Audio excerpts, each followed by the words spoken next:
lihat komponennya Pak, rusak itu karena kejadian indikator rusak dulu. Baru kita ngomong bahwa oh yang rusak itu di komponen ini dan ini gitu. Kalau ini loh Pak, akhirnya kan ketindakan. Harus dilakukan pengecekan di konektor atau soket dan monitor. Nah berarti kan dua ini, dua. Cuman intinya bukan di sini kalau saya. Tiganya itu di sini. Rusak ada 3 rusakan. Ada 3 kejadian rusak gitu. Misalnya kalau Bapak misalnya kayak tadi motor itu bannya bocor. Terus yang sering terjadi lagi apa ya? Oh ini mungkin mogok. Ya kan beda. Nah, lalu apalagi ya yang sering muncul juga? Kehabisan bensin, Bu. Wah, itu kebangetan itu, Pak, kayaknya. Ya, kehabisan. Oh, mungkin bisa jadi, Pak. Kehabisan bensin itu kan karena indikator bensinnya itu dia nggak nyala gitu. Nah, dia kehabisan. Kita harus ini ya Pak ya, positive thinking ya Pak ya. Bukan orangnya yang malas. Jauh sama pom bensin. Oh gitu. Bukan karena orangnya malas ya ini. Ini kan susah Pak. Kalau kita berkaitan dengan orang. Nah ini beda lagi. Ini kayak Pak William ini kan ngomongnya harga. Bisa jadi nanti ada kategori orang Pak dikatakan tadi kayak bensin tadi, kehabisan bensin itu kan berarti kan disalahkan bukan komponennya, orangnya kan ya Pak. Nah gitu, bisa jadi orangnya gitu. Itu juga bisa terjadi loh Pak. Misalnya gini, indikator kerusakan ini ya contoh yang punya Pak William, tutnya tidak berfungsi. Nah berarti kan ini dia kan hanya ngecek di keyboard kan ya. Nah berarti kan dia juga belum ngecek sebenarnya yang pakai keyboard ini siapa. Nah ini kan juga kita bisa underestimate sebenarnya seorang yang pinjem tadi. Dan jangan orangnya ini, keyboardnya itu nggak apa-apa, tapi karena makainya dipukul-pukul, nah beda lagi gitu. Ini kita nggak berbicara ke human-nya Pak, human error-nya, tapi ke arah komponennya gitu. Mungkin nanti Bapak bisa bikin kategori yang human error nanti gitu, kayak tadi yang punya Pak William. Mau bertanya ya, berarti ini Bu ya, untuk komponen tidak perlu dijelaskan kondisi baiknya Bu, hanya langsung kerusakannya saja baru kita melaksanakan tindakan apa yang kita lakukan. Betul ya, tidak dijelaskan di komponen. Kan komponen Bapak sudah ceritakan di sebelumnya. Ini sebelumnya. Jadi ini sudah diceritakan Pak sebelumnya, tapi ini langsung ke tindakan dari komponennya. Betul. Ya Pak. Bu, kami mau tanya Bu. Ya siapa? Untuk masalah yang prediktif tadi Bu, kan itu kan kalau kemarin yang disampaikan itu harus ada indikatornya Bu. Indikator kerusakan itu seperti alat atau apa yang sifatnya untuk bisa mengidentifikasi bahwa itu sudah rusak. Nah, sedangkan kalau misalkan kami lihat di sini kan beberapa contoh, misalkan kayak laptop ini kan untuk indikatornya kan juga belum, menurut kami ini kan agak susah juga indikatornya bahwa itu sudah rusak atau enggak. Sedangkan yang disampaikan Ibu kemarin bahwasanya kalau prediktif itu harus ada indikator itu alat mau apa yang sifatnya harus ada pengukurnya. Mohon arahan Bu. Iya Pak. Biasanya itu bentuk sifatnya itu terukur. Kalau menurut saya biasanya memang terukur. Kalau memang susah ya nanti Bapak temukan aja 1 atau 2 nggak masalah, nggak harus 3 kalau menurut saya. Tapi kan seharusnya dari suatu mesin atau bahan, ya memang kan ini acuan kita kan alatnya ini sebetulnya kan beragam ya, kebetulan kan tidak terstandar, terspesifikasi seperti kayak di industri itu kan ada kejelasan gitu kan ya. Cuman kalau di prediktif itu ya biasanya ada alat ukurnya, tapi kalau memang di beberapa suatu sistem kita itu tidak memiliki daya dukung dari alat pengukuran tadi, ya udah Pak, menurut saya nggak masalah. Contoh yang kami buat itu kan pompa air akuarium yang mana ketika prediktif harus ada alat ukurnya yang mungkin bisa disiasati untuk menggunakan alat, cuma kan untuk biaya alatnya lebih mahal daripada yang beli Nah, pompanya. itu makanya kayak kemarin kan Pak di PPT yang ini. Iya, Bu. Nah itu otomatis kan apa untuk prediktifnya berarti tidak ada, Bu. Atau Nah, gimana? gini, Bapak ceritakan aja. Kalau dari alat ukur itu sebenarnya ada.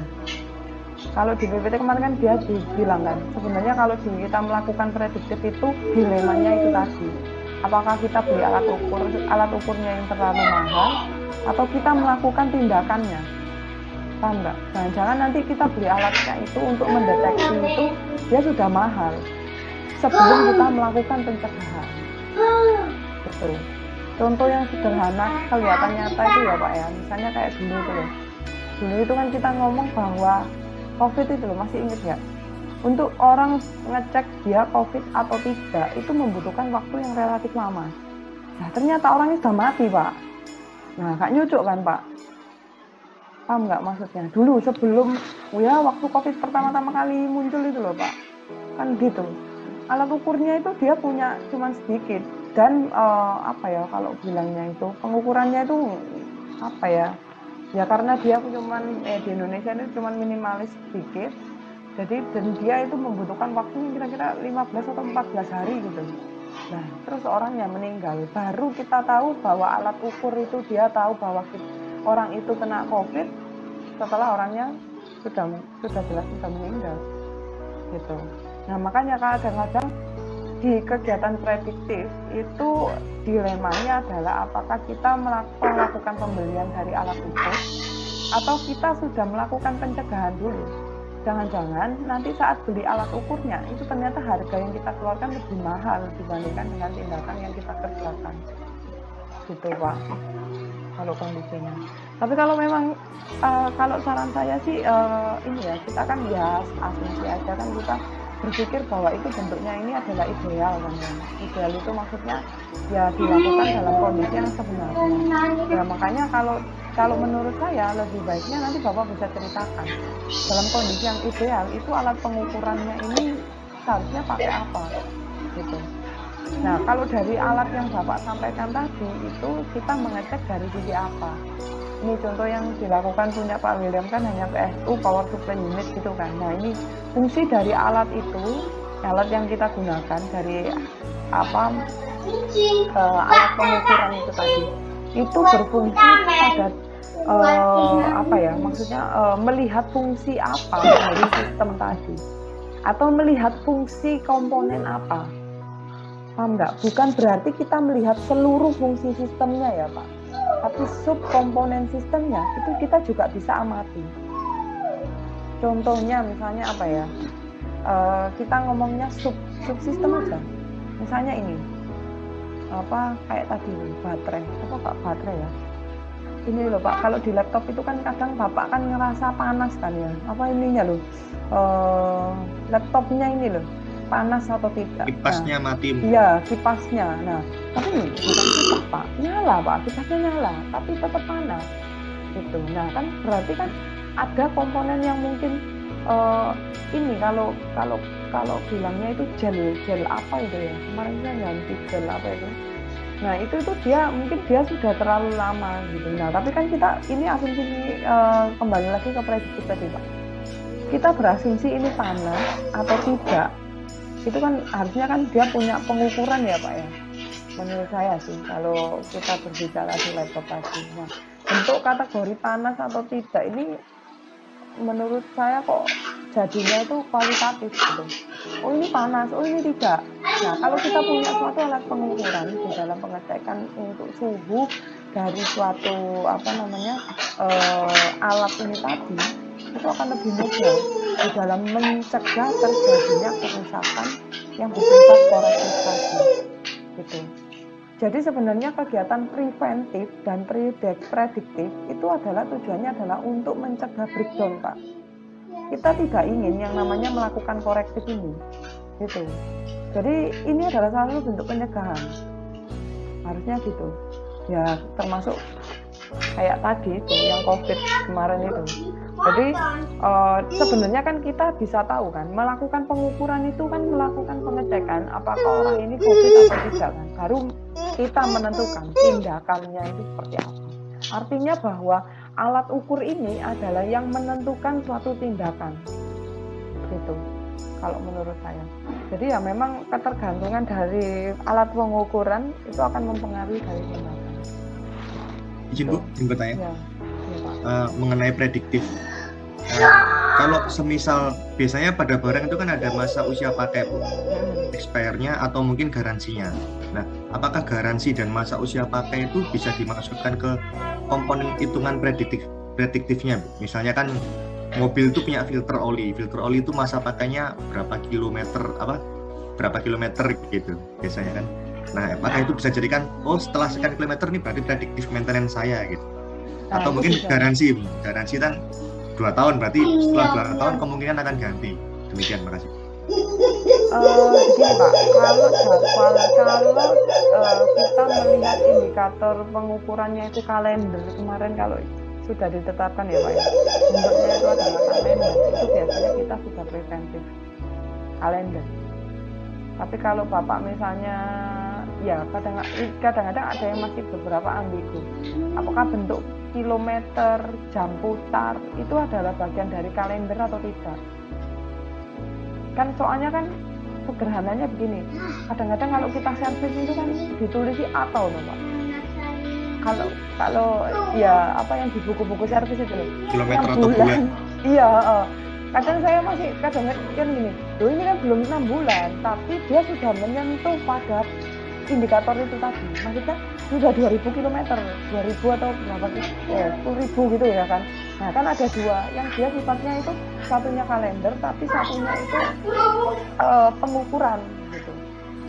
Nah kadang-kadang gitu. Tapi kalau makanya kadang-kadang di beberapa permesinan intinya kan yang diprediktif, yang kalau kita lihat dari jam putar, lalu jam kilometer, itu kan berarti dia punya pengukuran gitu.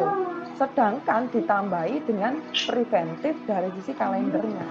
Nah artinya apa? Keduanya ini, preventif dan prediktif, itu adalah salah satu bagian yang digunakan untuk melakukan pencegahan akibat dari kejadian. Seperti itu Pak. Tapi Pak, kalau nggak salah Pak Bian tadi mau tanya apa Pak? Prediktifnya. Bu, mengenai preventif Bu. Oh preventif. Ya, tadi kan untuk preventif kan lebih ke penjadwalan nih Bu. Bagaimana apabila ada seperti unit ini untuk peletakannya tidak boleh terkena sinar matahari langsung.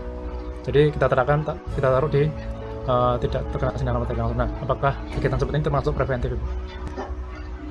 Pencegahan tadi ya Pak ya, untuk pencegahan. Nah itu juga bisa Pak, bisa juga. Nah tapi kan kita bisa asumsi gini Pak ya, Bapak bisa bilang tidak boleh dekat dengan matahari, misalnya gitu. Kan tadi kan Bapak bilang tidak boleh dekat pada matahari, lalu misalnya tidak boleh noise, misalnya begitu. Nah itu dasarnya apa? Pertanyaannya. Orang biasanya itu kan di ini Bu, di maintenance book-nya kan ada biasanya. Iya, buku garansinya gitu. Nah, berarti kan begini Pak, apa yang kita lakukan, tindakan apa yang kita lakukan, itu kan harus berdasar pada sesuatu. Enggak. Kadang soalnya begini, ada orang yang harusnya itu ini AC-nya itu ditaruh lebih tinggi, tidak boleh terlalu rendah, ada yang begitu kan proses pemasangan. Nah, itu kalau kita ngomong tinggi atau rendah, kadang-kadang ada yang ngomong untuk kurang tinggi gitu kan, misalnya ada orang yang begitu ya Pak ya, misalnya beda ukuran. Nah artinya itu kan begini, jangan sampai bentuk tindakan kita itu hanya didasarkan pengaruh dari satu orang tadi Pak. Pencegahan yang kita lakukan itu maksudnya berdasar, misalnya contohnya kan tadi ini kan kita ngomong ini tadi kan Bapak tidak boleh diletakkan pada cahaya matahari. Nah berarti itu berpengaruh apa? Sebenarnya kan itu ngomongkan suhu. Paham nggak? Nah artinya itu tadi loh Pak. Apa sih tindakan, pengaruh dari tindakan kita terhadap suatu mesin tadi? Betul.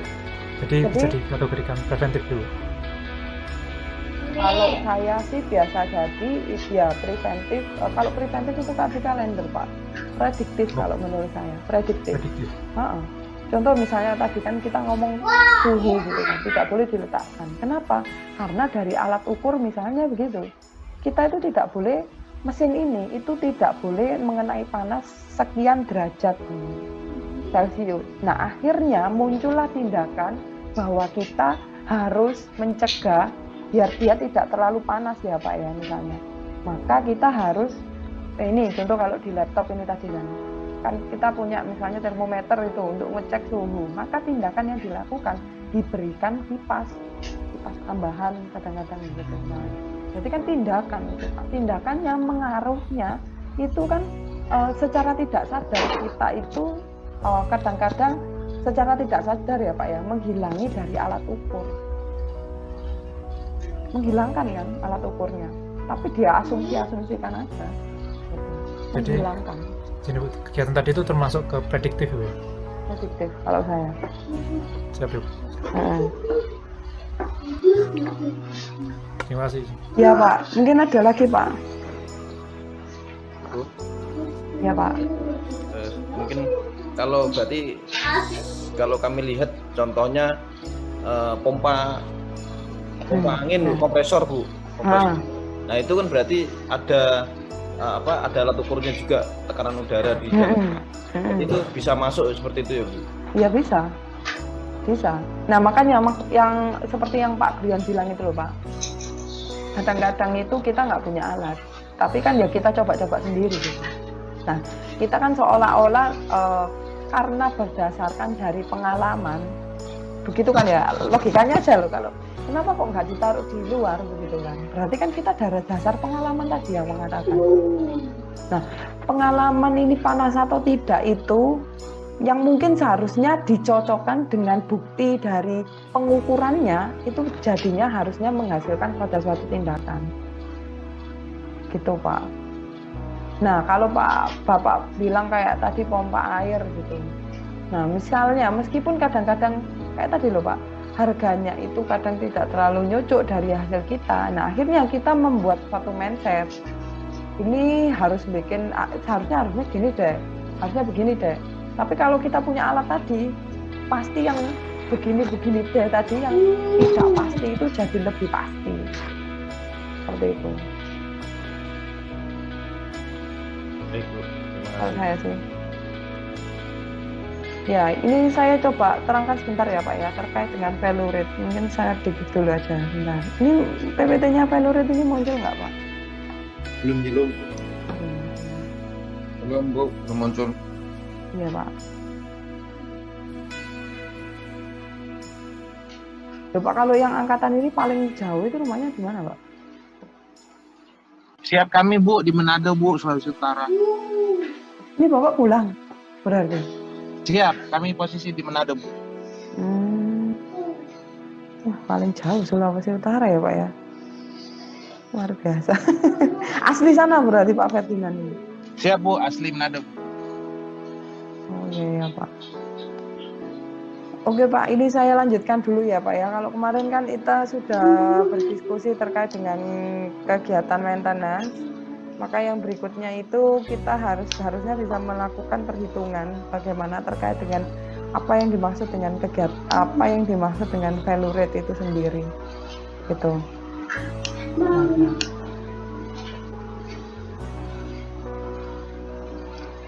Nah ini kalau disebutkan di sini value rate itu seperti adalah rate of component suffer fall.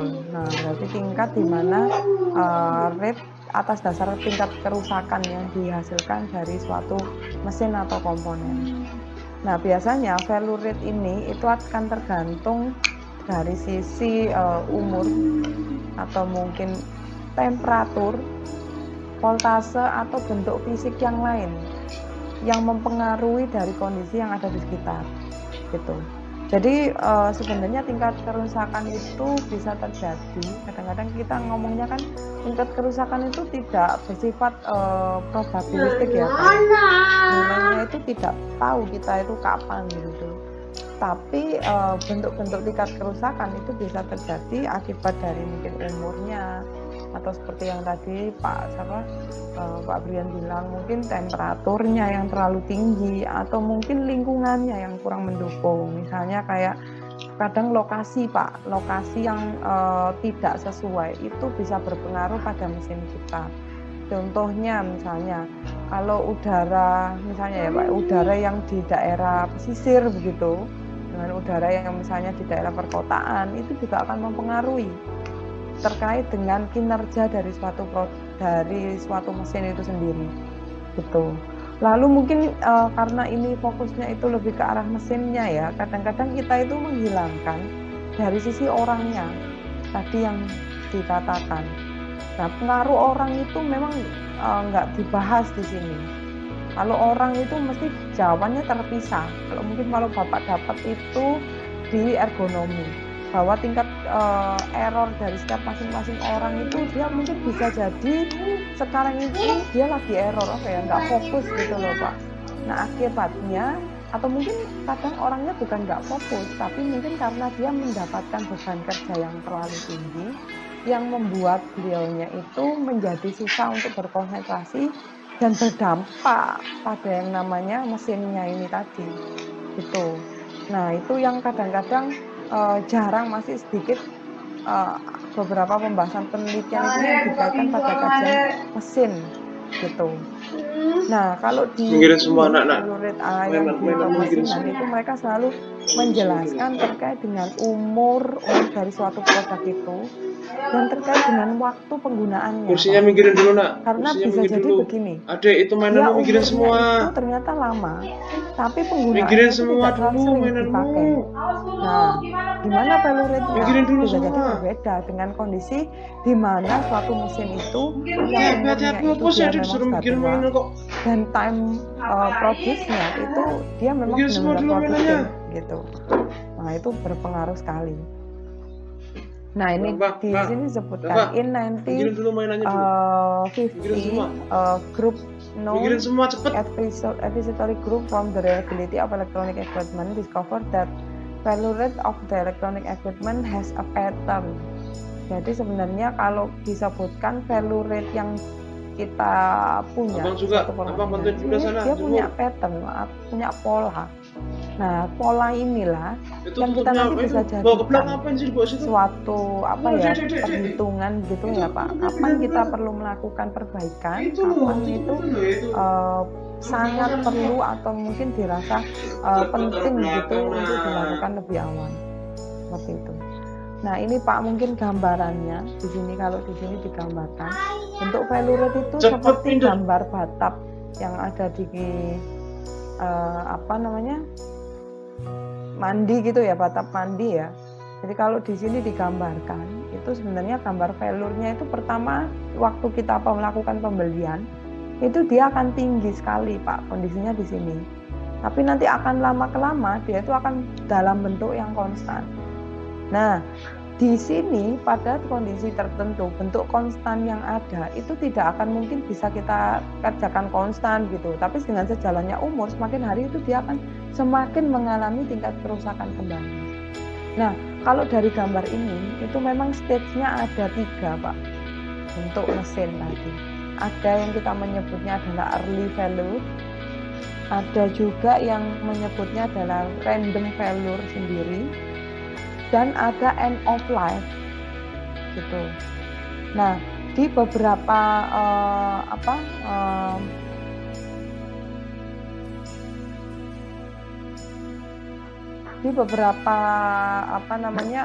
bentuk stage-stage yang kita kerjakan itu sebenarnya nanti kita harus mengecek dulu apakah bentuk bagaimana value rate kita, bagaimana terkait dengan umur produknya, lalu pada kondisi mana yang saat ini terjadi. Jangan-jangan dia sudah di end of life gitu, di waktu yang sudah krusial. Kalau di waktu krusial ini kita mau meningkatkan dari atau mengurangi waktu value rate itu akan sangat susah. Karena dia memang kondisinya adalah pada kondisi mesin yang dia relatif sudah mau habis masa pakainya, begitu Pak. Jadi kalau kayak kemarin itu ya Pak, contohnya kayak di beberapa TA, jadi kita harus tahu dulu umur yang saat ini itu dia di kondisi berapa, lalu masa pakai yang seharusnya itu berapa lama. Misalnya dia bisa bertahan misal 80 tahun atau 50 tahun, tapi saat ini itu kondisinya berapa di 40 tahun. Nah, dari 40 tahun ini, saat ini kondisi yang apa? Early, random, atau end of life. Atau mungkin bisa jadi begini, waktu pakainya itu sekarang 50 gitu ya. Nah,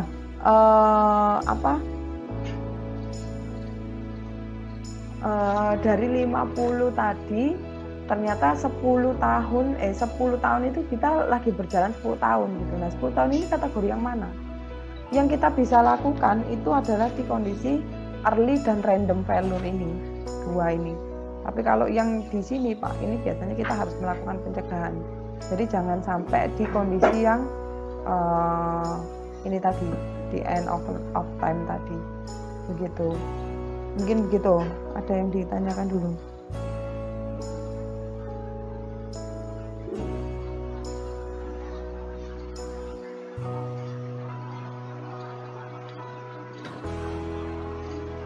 Nah, ini yang tadi disebutkan bahwa 3 important fase gitu ya Pak ya. Di sini dijelaskan bahwa fase-fasenya tadi ada early, ada random failure dan end of life failure. Nah, early itu adalah substandard komponen, biasanya itu terjadi pada tingkat kerusakan di permesinannya Pak. Jadi contohnya kalau di early failure itu biasanya kita masih dalam masa garansi, maka kita masih bisa melakukan perbaikan itu dengan bantuan dari pihak garansi yang ada. Nah, sedangkan yang di random failure ini, di kondisi yang di useful lifetime, itu kita sudah nggak lepas dari masa kondisi garansi.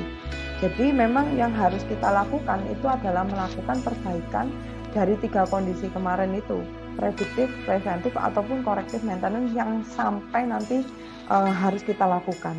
Nah, yang terakhir ini itu adalah yang di end of life.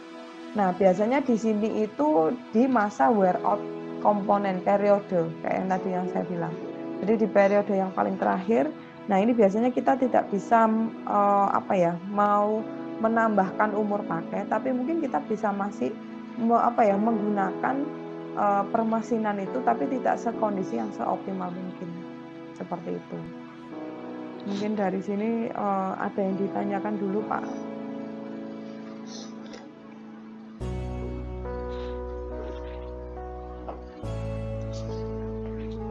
Ini mungkin sampai di sini dulu ya Pak ya.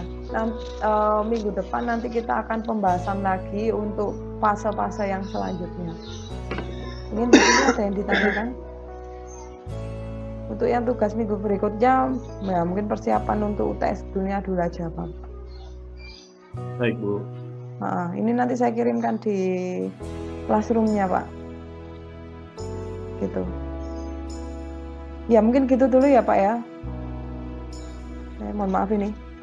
Belum bisa.